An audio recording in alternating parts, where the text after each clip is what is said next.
If only a veteran MSP of 18 years could share what they've learned so you could grow your MSP even faster. Oh, actually, look no further, because today's special guest is unmissable. If you want to grow your MSP by attracting new clients, the chances are you're making some fundamental marketing mistakes. But it's okay. Previously, this guy spent 18 years working for MSPs and knows all about the good, the bad, and the ugly in marketing your MSP. I'm Jeffrey Newton, co-founder of Cyft AI, former MSP veteran of 18 years. And that's exactly why we want to get you on the show today, Jeffrey. Now that you're out of actually doing the marketing and bringing in the bacon, bringing home the bacon for a load of MSPs, and you're doing your new venture, which we'll talk about in a second, I want to look back at what you've been doing over the last 18 months and the things that you did that moved the needle the most. That's the value that you're going to give us today. Welcome to the show. It's kind of weird for me to do this with you because you've called, I think previously you've been the one interviewing me when I've appeared on your videos and on your show. So it's so cool to be doing this the other way around.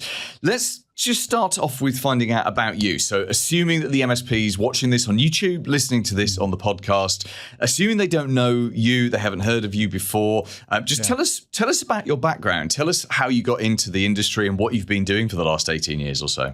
Yeah, absolutely. So I stumbled into managed service provider world out of college, straight out of it. So it's all I did professionally for 18 years. I worked for Best Buy initially before they bought the Geek Squad even, right? So I was one of those folks that came out that way. And then I stumbled into a big boy IT job, which happened to be for this small MSP, and I had no idea what it was. I thought I was at the top of my game. Day number one, I had to join a bunch of laptops to a domain. I had no idea what a domain was, and that was where it all sort of started. And so I spent then the last 18 years traversing all aspects of MSP. I did the tech stuff for the first 10, 11, and then I ended up in that weird VCIO account management, sort of blend. And then that led me into the sales and growth side of the business. So I was a sales rep and then built and grew and managed sales and marketing teams for the last 8 years on that journey. And what was that like moving from the sort of the technical side over to the dark side, the sales and marketing? Yeah, it was almost like a coming home, although I never knew that's where I was meant to be. I was having no training or any of that stuff on the tech side. I was never the smartest guy in the room, but I did know how to find the smartest person in the room and unlock them as a human to help me figure out how to grow and solve those technical problems. And so I always felt a bit like an imposter on the tech side because I just didn't have maybe the foundation, right? I was a decent Googler and I could talk to people and I'm a great troubleshooter. But again, I'd fail every certification I attempted to take because I just can't take standardized tests or any of that stuff. And so when I finally sat in that sort of AAM account management and VCIO seat for a couple of years, I realized that I really wasn't doing what you would expect that job to do anyway. I was literally just working with the 7 sales reps. Each one of them booked me on every single one of their meetings. And I showed up and it was really a great, it worked out great for both of us. I didn't have to do any of the sales stuff. They put me on stage. I did my thing and then we closed deals. And then I walked away from all the other sales stuff. So naturally, when a sales position opened a couple of years into that, I realized I was on the wrong side of the commission coin since I was in more of that technical role. And so I took the sales rep job and then got humbled insanely fast on the first deal that I ever had to run after, winning and closing for so many years in a row. That was where the journey really began. Yeah, and I bet, and there aren't many people that have done that transition that fully anyway. There are people I think, I've spoken to, well, most MSPs, let's be honest, do sales and marketing, but it's very much a distress activity. It's something you've got to do.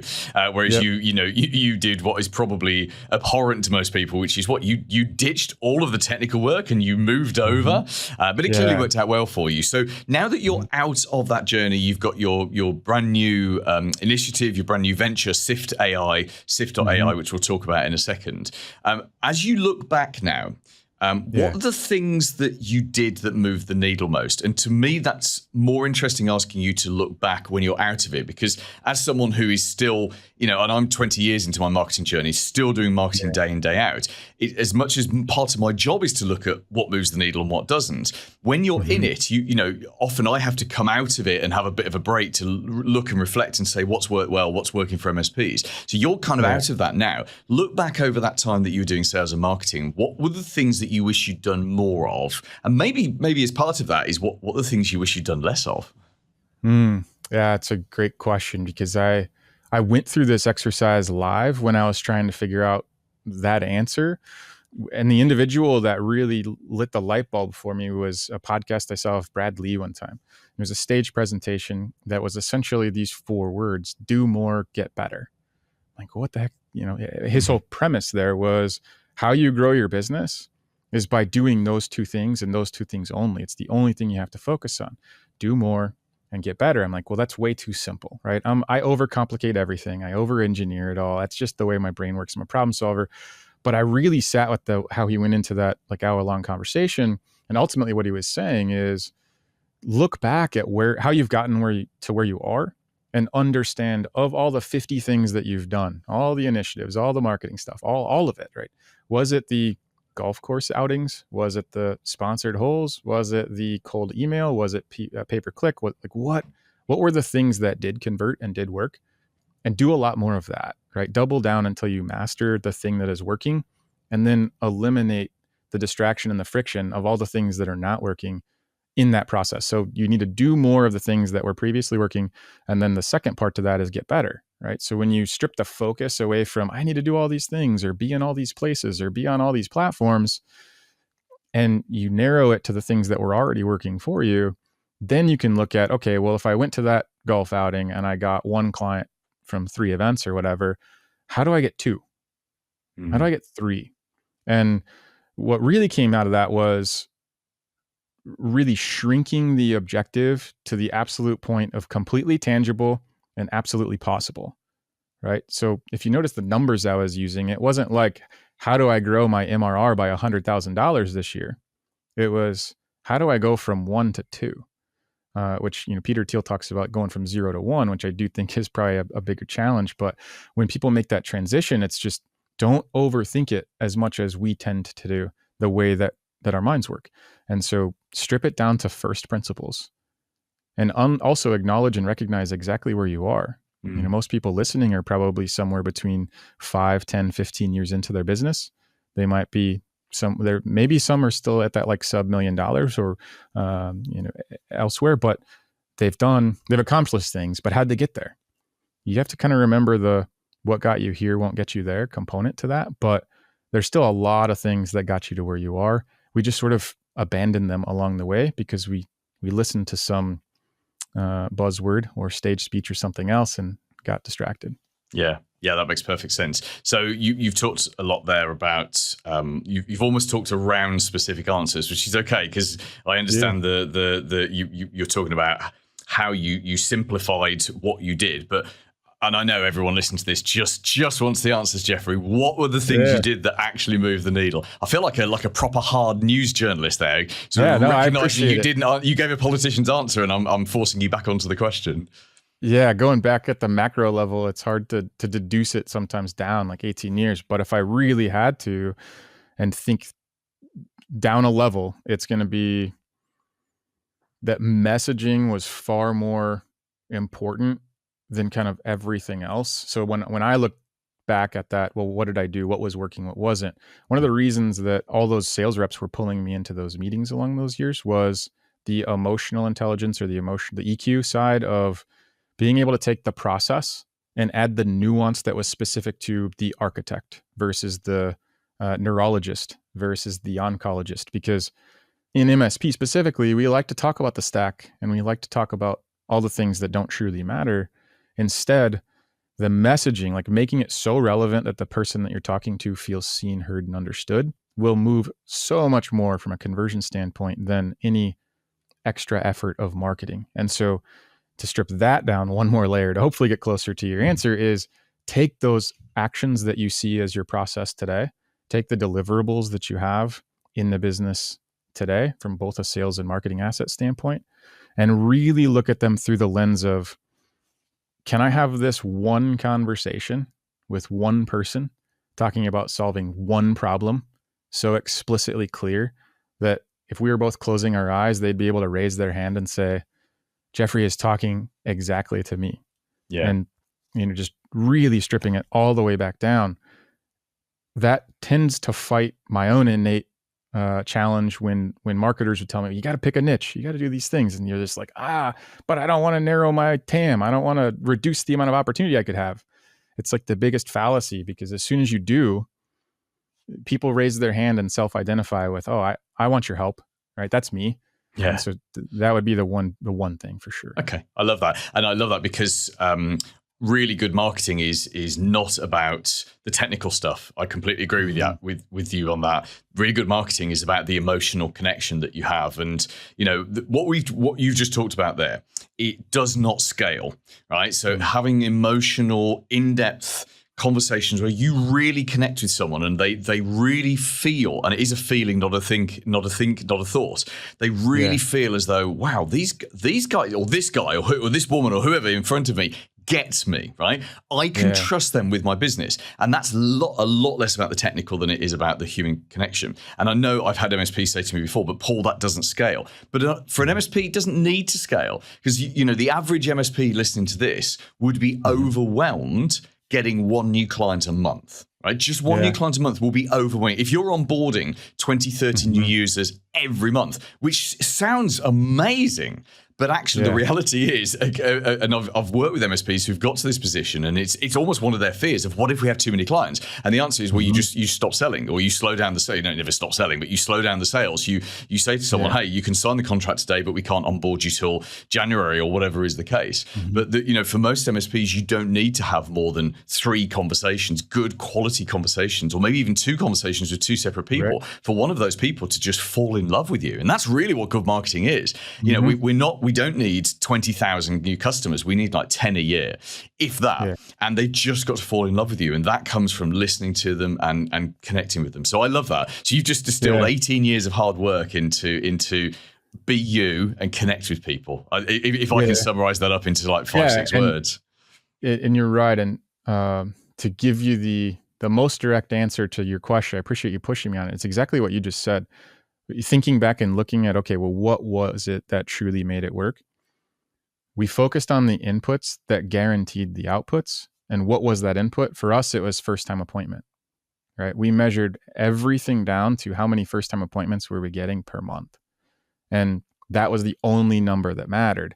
We obviously reverse engineered, well, how do we get those? But it's exactly to your point. You don't need to have 50 new meetings this year. You don't need to make things so complex and so large that you're never going to get there, because you get frustrated, exhausted, confused, or any of the other parts in between. It's just, how simply could I sit down and think about the ways that I can get one conversation this month, if that's where you are, and then just break it down to one a week, or, and work it backwards.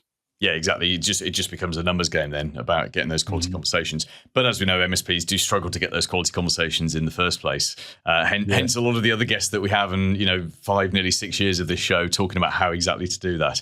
Jeffrey, let's come off that subject. You're one of those interviewees I could interview for about 40 minutes, but we don't have the space for that today. Maybe we'll do a special with you at some point down the line. I do want to talk about your new venture, because I know you've just had the most insane year. And you've got this exciting next year coming up. Tell us why you left your MSP, what the venture is, and what it does, what the benefits are, and tell us all about it. Yeah, absolutely. So what made me change really to the dark side, if you will, right? The vendor side, was being exasperated of 18 years of being a buyer of vendor products that by and large never truly solved through the solution that they provided, meaning that bringing the solution on created one or more additional problems for me to implement it or become whatever. So I got tired of the same challenges and the same problems. Once AI really hit the market, and like today's AI, if you will, it was more about, we could actually solve problems that weren't technically solvable before. And so when I saw what was possible with human voice. So we're a voice solution. It was one of those things where I couldn't unsee it anymore, right? And what I saw was natural language just speaking straight into Cyft, and that natural language getting immediately turned into a new ticket creation with a time entry, and it was done flawlessly in seconds, not minutes, and it never touched the PSA. And so the opportunity then through that lens to become a co-founder of it and really bring it out for all of those innate acute problems that I experienced over 18 years sitting in every one of those seats was just sort of like Pandora's box in a playground. And so, never really looked back. And that has been the last year really getting to the point where we've just officially launched last month at PAX 8 Beyond. And now it's crazy. Yeah, I bet. And I have to ask you, because I'm a big fan of AI. I love, every day it seems like there's a new AI. Well, there are probably 200 new AI solutions for something coming up there. And I agree with you that voice is absolutely the future. I dictate everything. I dictate my messages on WhatsApp, my SMSs. Yeah. I dictate my content now. I'm so much faster to just get it out, of your mouth than it is to type it. And I think we can all see, there are some things that just make sense, don't they? And one of them is talk to your computer. It's like Star Trek, right? It's just this is in Star Trek. They did a bit of button pushing, but it was mostly just saying, "Computer, do this." And like Alexa and Siri, if they worked like they promised they were going to work 7 years ago, we'd all have much better lives today, right? So just very briefly, because I'm fascinated by someone like yourself, a clearly intelligent person throwing himself into something that you've seen, you've been blown away with. How difficult is it and I appreciate you're not a coder, but from a coding point of view, where you've probably got those AI tools that can take that speech and understand it. We all know that using ChatGPT, using Copilot, or any of the other systems, it's not quite there yet. It's really good. There's some cool stuff you can do, but that leap between cool stuff you can do and it's an essential tool, don't take it away, is we're not quite there. So how are you guys managing that challenge, particularly around something like ticketing, where you can't afford to get that wrong more than one in X hundred, more than one in X hundred tickets, say? Right. Now, it's a brilliant question, because ultimately what you're talking about is most things don't solve for context, right? And yet context is where all of the value collectively pools, which again goes back to my heartburn over the industry. Was it just didn't quite fit right for us, for me, for an MSP. Now, whether that was language, whether that was dictionary, whether that was even understanding what an RMM was, because it's not an actual word, all those things were just sort of like, ugh, right? And so how did we go about that? Knowing that enablement and adoption was the number one challenge of any tool, at least in this industry, because it's what I knew, we bypassed the need to change the workflow at all. To adopt Cyft, we ride locally on your hardware, as an example, which solves for a lot of different things, but the main thing it solves for is your techs don't have to stop working the way that they already work for it to start doing what it does. Now, what does it do? It actively captures this conversation that you and I are having as if I was helping you on a support ticket, so that I'll have all of the context of that conversation, not just fixed it or worked on issue or rebooted router 33 minutes. It's all the context, all the stuff that's never going to make it to your system of record to begin with, the PSA. And we do a bunch of other things with it. And it's, it's amazing. It's wonderful. But really, it's about solving for context for the first time. And we can take care of things like automated time entry or ticket creation, or like the things that are the bane of every MSP or technician's existence, because it always has been that way. Yeah. But that's really just solving for the foundational challenge of how, as a business, do you capture the context to unlock real business intelligence, or what we call service intelligence is. If a tier 1 technician is having a conversation with you, Paul, are they going to hear the same thing that a tier 3 would, or a business owner, or a CFO, or a VCIO? Well, we can bring all those personas to every conversation so that we can hear things and filter things through those lenses and surface those opportunities for you. Yeah, I love that. I love businesses that are built around a passion to fix the problems that you have suffered from. And, those are always the best businesses, because you don't need to have product managers. You don't need to do user interviews and all of that stuff. Yeah. You're literally just solving your own problem. And if you've got a problem, then the chances are that many of the 40,000 other MSPs have got that problem as well, which is really cool. Absolutely. Jeffrey, let's stop there. Thank you so much for your time. Just tell us very briefly about Cyft. Tell us, where can we get more details? And most importantly, how can we get in touch with you? Yeah, the best place to follow me personally is directly on LinkedIn, Jeffrey Newton. And the best place to get in touch is jeff@cyft.ai. That's CYFT.ai. Paul Green's MSP Marketing Edge.